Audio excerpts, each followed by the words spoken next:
Oke, Assalamualaikum warahmatullahi wabarakatuh. Selamat malam semuanya dan juga kebetulan Ibu Sri Mursiti. Kami di sini dari kelompok 2 akan mempresentasikan hasil proyek makromolekul kami yang judulnya adalah analisis kualitatif sederhana karbohidrat. Sebelumnya kami akan memperkenalkan diri kami terlebih dahulu. Ya, silakan teman-teman dimulai.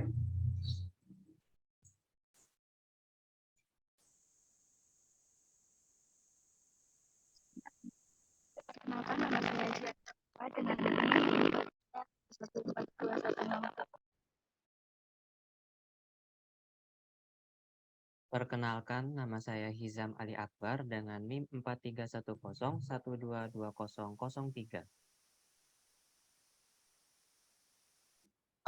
Perkenalkan, nama saya Aprilia Wiramatika TV dengan NIM 4311421034. Perkenalkan, saya Aisyah Rafadika dengan NIM 43114211036. Perkenalkan, saya Ellen Prakesti dengan NIM 4311421043. Perkenalkan, nama saya Revindra Putriana Nugraheni dengan NIM 4311421044.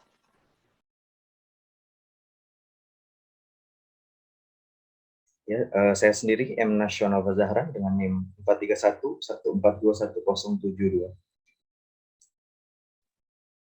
Baik, saya sendiri yaitu Nabila Febria Praputri S dengan NIM 43114211073. Dan saya Amelia Cantrika Dewi dengan NIM 43114211079. Perkenalkan, nama saya Rini Juwita Shanipar dengan NIM 5510122052.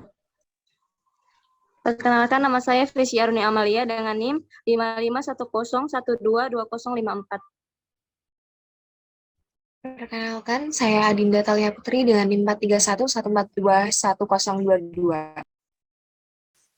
Baik, untuk perkenalannya sudah cukup. Kita lanjutkan ke pokok pembahasan yang akan dibahas. Di antaranya ada pendahuluan, lalu pendahuluan nanti diselipkan video praktikum kami tentunya. Lalu setelah itu dilanjutkan dengan data pengamatan atau hasil yang sudah diamati. Lalu yang ketiga ada pembahasan dari data pengamatan dan yang terakhir ada kesimpulan. Baik, yang pertama pendahuluan akan dibawakan oleh teman saya Mbak Amelia dan juga Nabil. Baik, karbohidrat itu sendiri merupakan makromolekul yang penting bagi tingkat kehidupan makhluk hidup. Senyawa karbohidrat menyumbangkan sekitar 70-80% sumber energi untuk aktivitas manusia. Dengan konsumsi rata-rata karbohidrat dalam makanan sekitar 65% dan energi yang dihasilkan dari metabolisme seluler karbohidrat tersebut akan digunakan untuk metabolisme biomolekul lainnya seperti protein, lemak, dan asam nukleat.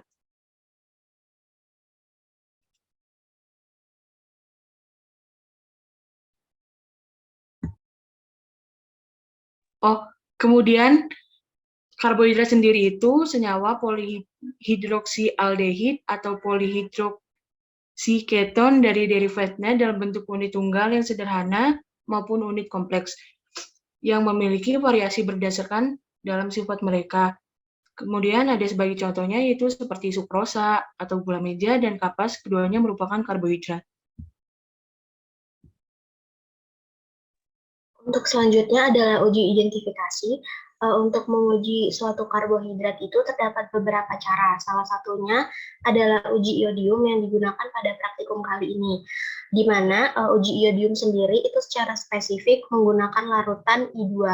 Uji iodium difungsikan untuk mengidentifikasi adanya kandungan amilum atau pati polisakarida, yang mana secara teoritis apabila larutan amilum direaksikan dengan larutan iodium akan menghasilkan warna biru. Hal tersebut dikarenakan adanya molekul amilosa yang membentuk senyawa amilopektin. Senyawa amilopektin sendiri dengan iodium akan memberikan warna ungu atau merah lembayung.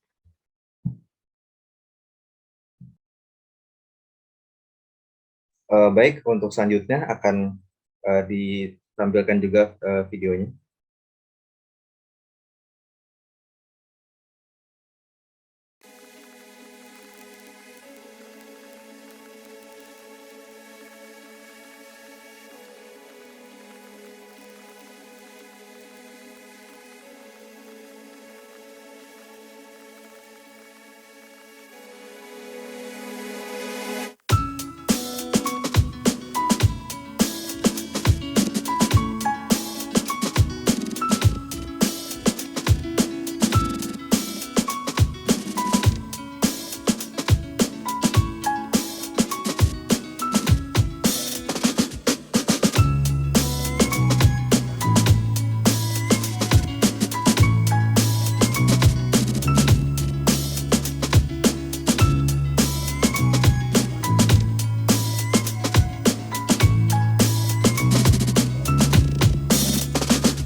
Baik, setelah menyimak videonya, langsung ke hasil atau data pengamatan yang sudah dicatat.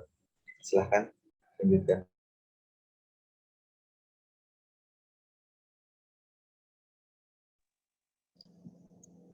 Berikut ini adalah hasil dari pengamatan dari percobaan yang telah kami lakukan.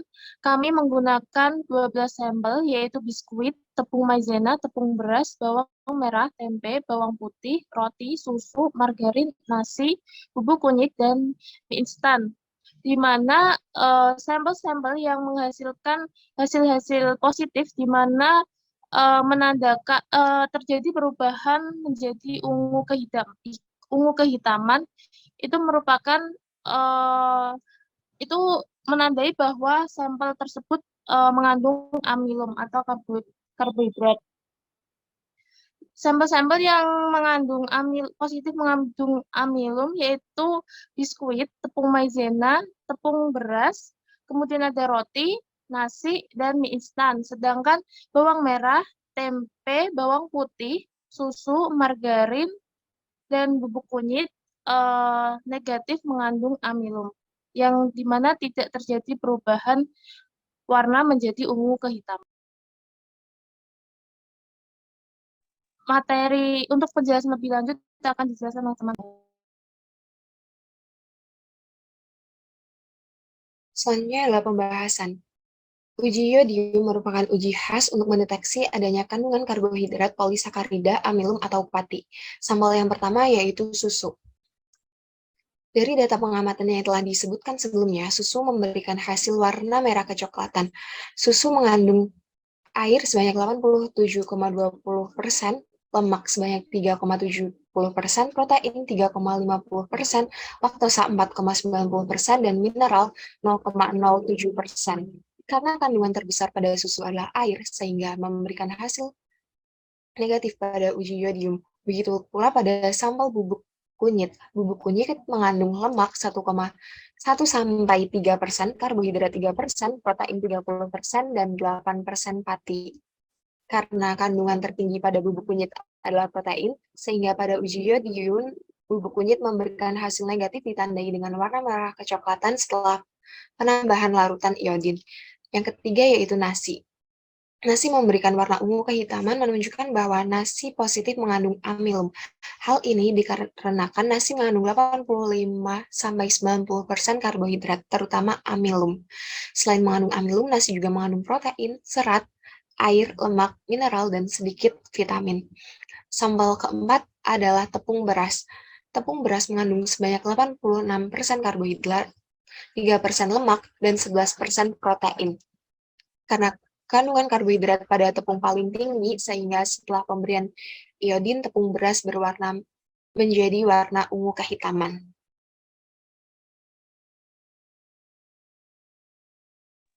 Oke, selanjutnya ada sampel tepung maizena.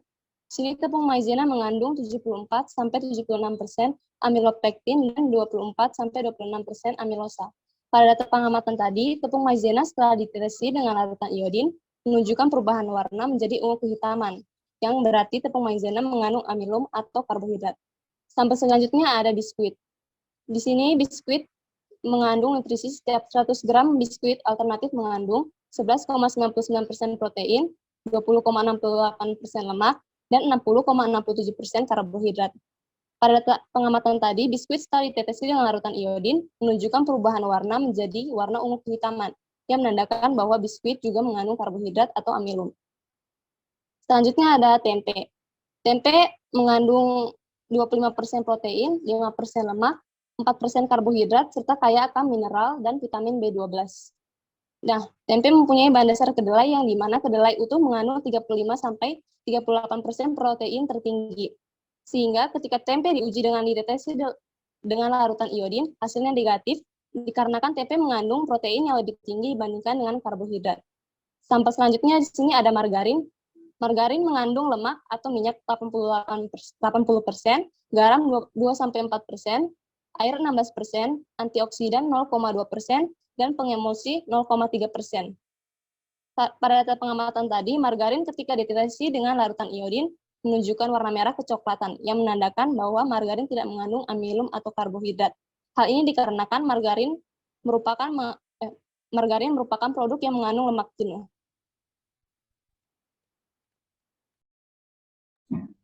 Baiklah, untuk sampel selanjutnya yaitu bawang merah dan bawang putih. Pada bawang merah mengandung fruktosa sebanyak 1,63%, glukosa 2,03%, dan inulin sebesar 27,17%, memiliki kandungan mineral dan sumber vitamin A dan B.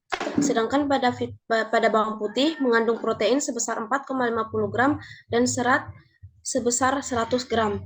Nah, pada bawang merah dan bawang putih ini setelah diteteskan dengan iodin mengalami perubahan warna menjadi merah kecoklatan, yang mana setelah diamati beberapa saat, hasilnya menunjukkan tanda negatif amilum atau tidak mengandung amilum.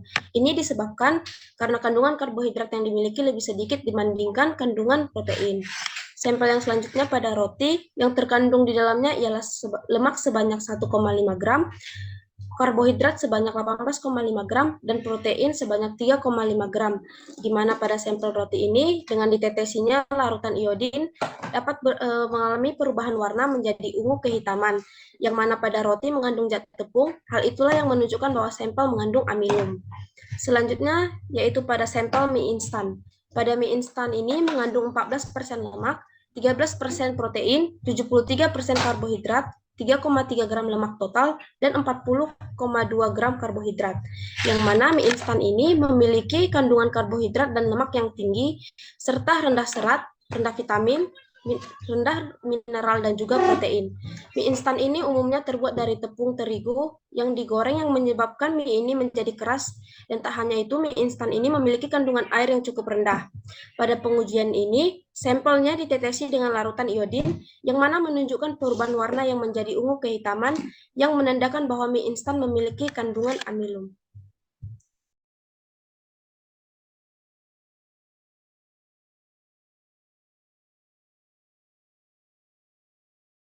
Baik, untuk pembahasannya sekian. Nah, ini untuk foto dari dokumentasi apa yang sudah dijabarkan sebelumnya.